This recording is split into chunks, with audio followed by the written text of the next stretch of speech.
کہ انہوں نے آج ایک بڑی امپورٹنٹ ہمارے لیے آج دن تھا اور انہوں نے یہ ثابت کیا کہ یہ پاکستان کے ساتھ کھڑے ہوئے ہیں۔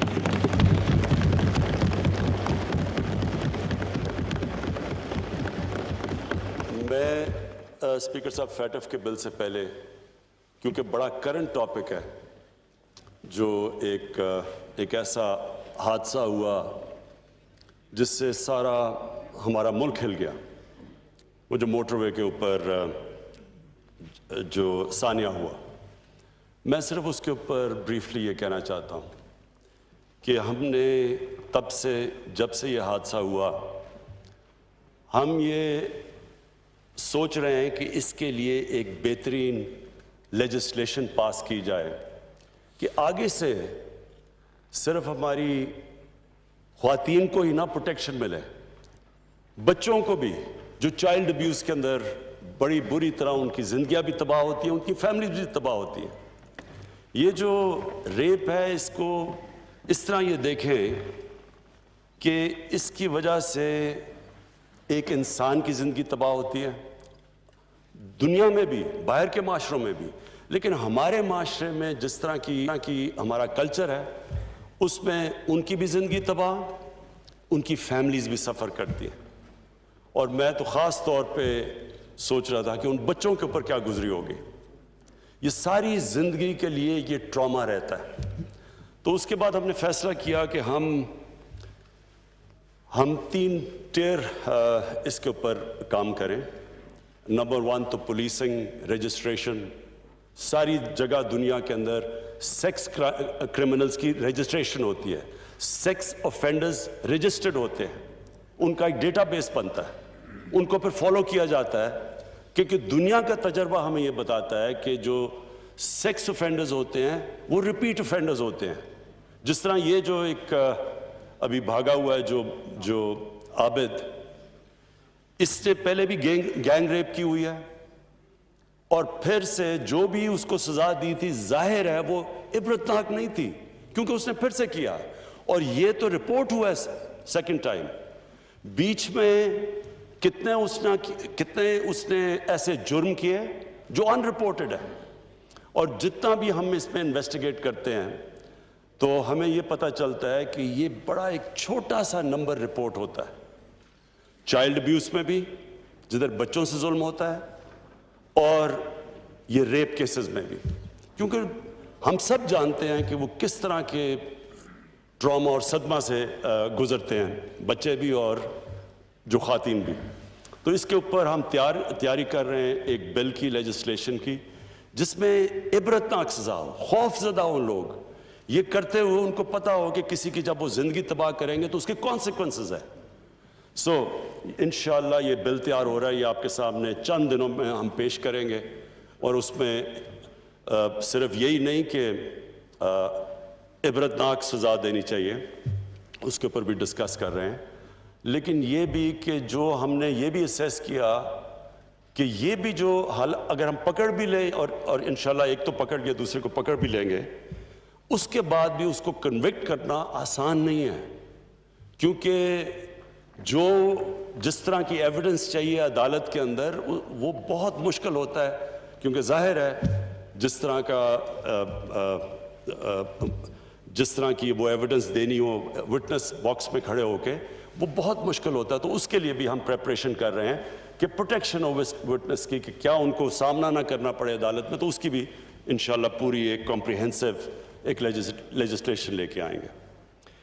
دوسرا جی، میں یہ جو فیٹف کی ساری لیجسلیشن اور یہ جو کہانی چلی ہے، میں صرف آج اپنے ملک کے سامنے، اپنی پارلیمنٹ کے سامنے، یہ جدھر جا بھی رہی ہے ہماری، یہ دیکھ بھی جو رہے ہیں پاکستان میں لوگ، دیکھیں جی، فیٹف کا ہمیں سب کو پتہ چلنا چاہیے کہ یہ فیٹف کوئی تحریک ہماری گورنمنٹ کی وجہ سے نہیں، ہم فیٹف کے گرے کے اندر آئے، گرے لسٹ کے اندر، یہ ہمیں وراثت میں ملا، انہیرٹ کیا ہم نے، اور سب کو یہ بھی پتہ ہونا چاہیے کہ اس کی بلیک لسٹنگ کا مطلب یہ کہ پاکستان کے اوپر سینکشنز لگ جاتی ہیں، ہماری فائنینس، ہم باہر کے فائنینسز سے ملک کٹ آف ہو جاتا ہے، اور وہ ملک جو پہلے مشکل حالات میں تھا اور جس کا سب سے بڑا پرابلم فورن ایکسچینج ریزروز تھے، فورن ایکسچینج ریزروز جب آپ اس سطح پہ ہوں جو ہمارے تھے آج سے 2 سال پہلے، اس کا مطلب یہ کہ سارا پریشر پڑتا ہے کرنسی کے اوپر، روپے کے اوپر، اور ہم سب جانتے ہیں کہ جیسے جیسے روپیہ گرتا ہے ساری امپورٹس مہنگی ہونی شروع ہو جاتی ہیں، جس کے اندر تیل، جس کے اندر تیل کی وجہ سے بجلی، جتنی بھی امپورٹس ہمیں چاہیے ہوتی ہیں ہماری انپٹس انڈسٹری کے لیے، یعنی ساری چیزیں جب پیٹرول، ڈیزل، بجلی، یہ جب سب مہنگی ہوتی ہے، ٹرانسپورٹ مہنگی، تو آخر میں مہنگائی سے غربت بڑھتی ہے۔ تو ایک قوم نکل رہی ہے، اور اللہ کا شکر ہے، اللہ کا لاکھ لاکھ شکر ہے کہ جس طرح کووڈ میں سے پاکستان نکلا، کوئی یہ امید نہیں رکھ رہا تھا کہ اس طرح ہم نکلیں گے، کیونکہ سب کو خوف تھا کہ جب ایک ملک لاک ڈاؤن میں چلا جاتا ہے، اس کی اکانومی بند ہو جاتی ہے، تو ہم نے دیکھ لیا کہ ہندوستان میں ان کی 24% ان کا جی ڈی پی نیچے گیا ہے کووڈ کی وجہ سے۔ تو ہم تو پہلے مشکل میں تھے، تو اگر ہمارے پہ اگر ہم اسی طرح کا ہماری اکانومی کے اوپر پریشر پڑتا تو آج پاکستان میں تو بہت برے حالات ہونے تھے۔ تو اللہ کا کرم ہے، ان حالات سے نکلے، آج ہماری اکانومی پک کر رہی ہے، اور ہم دنیا مثال دے رہی ہے، WHO پاکستان کی مثال دے رہا ہے کہ پاکستان سے سیکھو کووڈ میں کس طرح آپ نکلے ہیں۔ میں تو آج یہ امید لگا رہا تھا کہ ہماری اپوزیشن جو آئے گی وہ ہماری تعریفیں کرے گی، ہمیں شکریہ ادا کرے گی کہ جس طرح ہم نے اس مشکل وقت سے نکلے ہیں۔ میں تو سمجھ رہا تھا کہ وہ، کیونکہ ان کو فکر ہو، دیکھیں نا، ڈیموکریسی کے اندر ایک ڈیموکریٹک اپوزیشن کا بہت بڑا رول ہوتا ہے، کیونکہ یہ پبلک ریپرزینٹ کرتے ہیں، یہ پبلک کے مفادات کی حفاظت کرتے ہیں۔ اس لیے ہم کہتے ہیں نا، پارلیمنٹ کا ایک خاص رتبہ ہے دنیا میں، رتبہ اس لیے ہے کہ ہم عوام کے انٹرسٹ کی حفاظت کرتے ہیں، اس لیے ہمارے پاس ہمیں ایک سٹیٹس ملتا ہے، اس لیے ہمارے کئی جگہ ہمیں VIPs کی طرح ٹریٹ کرتے ہیں، کیونکہ لوگ سمجھتے ہیں ہم ان کے انٹرسٹ کو پروٹیکٹ کرتے ہیں۔ تو یہ جو جس طرح پاکستان نکلا ہے، اور اگر ورلڈ ہیلتھ آرگنائزیشن کہہ رہی ہے دنیا کو کہ پاکستان سے سیکھو، جس طرح پاکستان نکلا ہے کہ ہم نے اپنے لوگوں کو بھی بچا لیا، اللہ کا شکر ہے۔ ہندوستان سے آپ دیکھیں تو ان کے تو کیسز ابھی اوپر جا رہے ہیں، تو ہم نے تو ہمارے تو کیسز بھی ہمارے کنٹرول ہو گئے۔ اللہ کا شکر ہے کہ آج پاکستان کے اندر ہمارے ہسپتال پریشر میں نہیں ہیں، کیسز بھی نیچے جا رہے ہیں، اور ہم نے اپنی اکانومی بھی بچا لی۔ لیکن میں نے آج اپوزیشن کا جب رویہ دیکھا تو مجھے جو میرے دل میں خدشہ تھا، جو میرے ان کے اوپر میرے ویوز ہیں، سب اپوزیشن پہ نہیں، ان کے جو لیڈرز ہیں، وہ کنفرم ہو گئے آج۔ وہ کنفرم تب بھی ہو گئے جس طرح انہوں نے فیٹف کی لیجسلیشن کو اپروچ کیا، کیونکہ فیٹف کا بلیک لسٹ میں جانا مطلب اکنامک سینکشنز، اس کا مطلب کہ ہماری اکانومی کریش کرنا، اس کا مطلب روپیہ کدھر رکے گا، 250 پہ 300 پہ ڈالر جائے گا، کسی کو نہیں پتا، کیونکہ ہمارے پاس تو اتنے فورن ایکسچینج ریزروز نہیں ہے کہ ہم روپے کو سپورٹ کر سکیں۔ تو ان حالات کے اندر ہم یہ امید لگا رہے تھے کہ ہمارے ساتھ مل کے اپوزیشن فیٹف کی لیجسلیشن اس لیے پاس کرے گی کہ یہ پاکستان کے لیے ہے، ہمیں کوئی ذاتی فائدہ تو نہیں ہے۔ لیکن آج جس طرح انہوں نے نہ تو شکریہ ادا کیا ہمارا کہ جس طرح ہم نے بچایا پاکستان کو گورنمنٹ نے کووڈ سے، بلکہ میں نے تو ان کی تقریریں سنی تھی، مجھے مثال دی جا رہی تھی نریندر مودی کو دیکھو اس نے کیسے لاک ڈاؤن کیا ہے۔ مجھے یعنی جس طرح کی تنقید، کسی نے کہا FIR کاٹ دو، کوئی لوگ مرے تھے تو انہوں نے کہا جی اس کے اوپر FIR کاٹ دو، تو وہ کرتے اتنی، یعنی جب تنقید کی تھی تو اگر اللہ نے کرم کیا تو ان کو پھر تھوڑی سی تو تعریف کر دینی چاہیے تھی۔ لیکن جو آج ان کا رویہ تھا اور جو ہماری نیگوسیشنز چلیں اور ہم نے کوشش کی ان کو کنونس کرنے کی کہ یہ پاکستان کے انٹرسٹ میں ہے، یہ فیٹف کے ہمارے گرے لسٹ سے نکلنا اور کہیں خدا نخواستہ بلیک لسٹ میں جانا، یہ تو پاکستان کا ایشو ہے۔ لیکن جو بھی نیگوشیٹ کر رہے تھے, جو انہوں نے جس طرح کی نیگوسیشن کی, میری ایک کنوکشن ہے کہ ان کے لیڈرز کا انٹرسٹ اور پاکستان کا انٹرسٹ اپوزڈ ہے. جو پاکستان کی بہتری ہے اس کے اوپر ان کا کوئی فکر نہیں. ان کو اپنے ذاتی انٹرسٹ کو پروٹیکٹ کرنے کے لیے انہوں نے ہر قسم کی ہمیں بلیک میل کرنے کی کوشش کی. یعنی انہوں نے سمجھا کہ جی اتنا خوف زدہ ہوں گے کہ کہیں بلیک لسٹ نہ ہو جائے. انہوں نے 38 شکیں تھیں جو ہیں نیب کے قانون میں, اس میں سے 34 میں انہوں نے امینڈمنٹس کا ہمارے سامنے رکھ دی. یعنی 34 نیب کے ایکٹ میں امینڈمنٹس کا مطلب کہ نیب کو دفن کر دو. سو انہوں نے استعمال کیا فیٹف کو اپنے جو کرپشن کے کیسز تھے وہ بچانے کے لیے, اور کوئی فکر نہیں کہ اگر ملک بلیک لسٹ میں چلا جاتا تو کیا ہوتا ہے. اور انہوں نے لاسٹ منٹ تک کوشش کی. پھر جب انہوں نے دیکھا ہم بلیک میل نہیں ہو رہے, پھر بھی اینڈ میں جا کے پھنس گئے منی لانڈرنگ کے اوپر. اسپیکر صاحب, میں اپنی قوم کو, کیونکہ اپنی ممبرز بھی میرے بیٹھے ہیں, قوم بھی, ان کو بڑا ضروری ہے. وزیر اعظم عمران خان پارلیمنٹ کے مشترکہ اجلاس سے خطاب کرے. انہوں نے کہا کہ گرے لسٹ سے نکلنا پاکستان کی کامیابی ہے. امید تھی کہ اپوزیشن کورونا سے مشکل وقت سے نکلنے پر ہماری تعریف کرے گی. منی لانڈرنگ سب لوگوں کو سمجھنی منی لانڈرنگ کی آتی. میں بریفلی ایکسپلین کر دوں. منی لانڈرنگ ہوتی ہے کہ جب آپ ایک ملک میں پیسہ ناجائز طریقے سے بناتے ہیں تو ضروری یہ ہوتا ہے کہ وہ آپ اس کو ملک سے باہر رکھیں, کیونکہ وہ ملک کے اندر وہ نظر آ جاتا ہے. تو اس لیے جب آپ ساری دنیا میں, ہمارا یہ ایشو نہیں ہے, یہ صرف یہ ساری تیسری دنیا میں جو ڈیولپنگ ورلڈ ہے,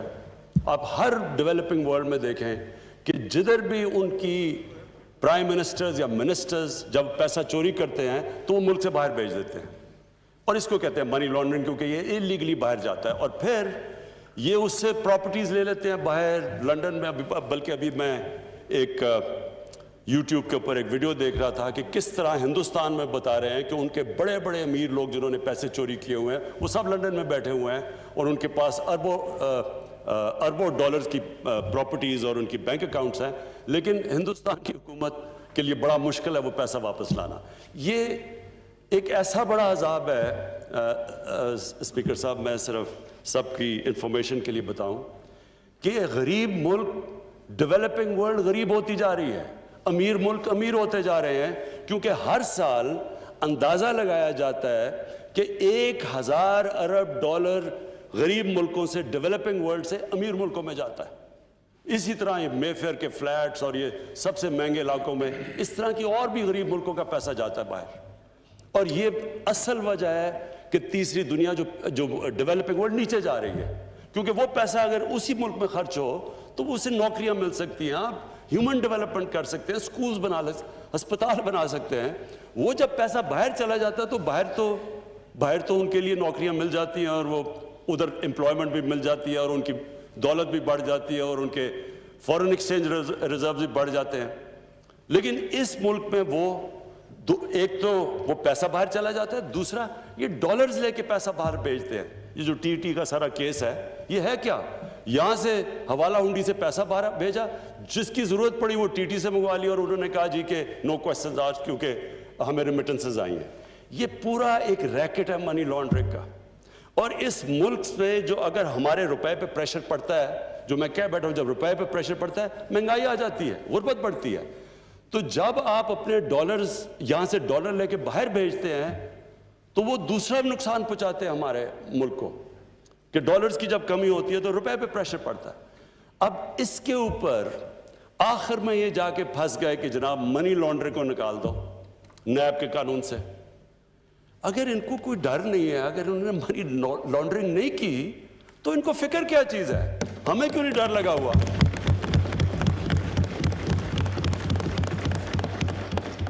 اور افسوس یہ ہے کہ اس کے اوپر انہوں نے اتنا زیادہ سارا ہمارے ٹائم بھی ضائع ہوا, یہ سارا ادھر تک پہنچے. اور پھر سے میں